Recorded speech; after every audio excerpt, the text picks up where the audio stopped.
ಓಂ ಸಾಯಿರಾಮ್. ಎಲ್ಲರಿಗೂ ನಮಸ್ಕಾರ. ಇವತ್ತಿನ ರೆಸಿಪಿ ಶೇಂಗಾ ತಂಬುಳಿ. ಅದರ ಜೊತೆಗೆ ದಾಬೋಲಕರ ಅವರು ಶಿರಡಿಗೆ ಹೇಗೆ ಬಂದರು ಅಂತ ಕೂಡ ಹೇಳ್ತೀನಿ. ಹೀಗೆ ಒಂದು ದಿನ ನಾನಾ ಸಾಹೇಬರು ದಾಬೋಲಕರರಿಗೆ ಶಿರಡಿ ಪ್ರಯಾಣವನ್ನು ಮುಂದೂಡ್ತಿದ್ದಕ್ಕಾಗಿ ತುಂಬಾ ಬೈತಾರೆ.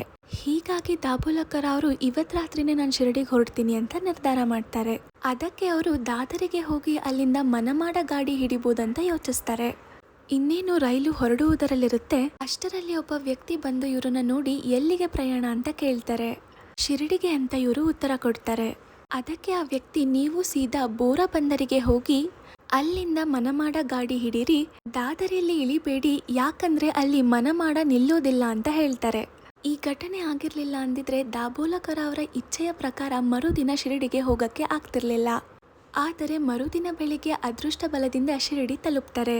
ಶಿರಡಿನ ತಲುಪಿ ಸಾಯಿಬಾಬರವರನ್ನ ನೋಡಿ ತುಂಬಾನೇ ಖುಷಿಯಾಗುತ್ತೆ. ಸಾಯಿಬಾಬರವರ ಚರಣಾರವಿಂದಗಳ ಸ್ಪರ್ಶವಾದ ಕೂಡಲೇ ಅವರಿಗೆ ಪುನರ್ಜನ್ಮ ಹೊಂದಿದಂತಾಗುತ್ತೆ.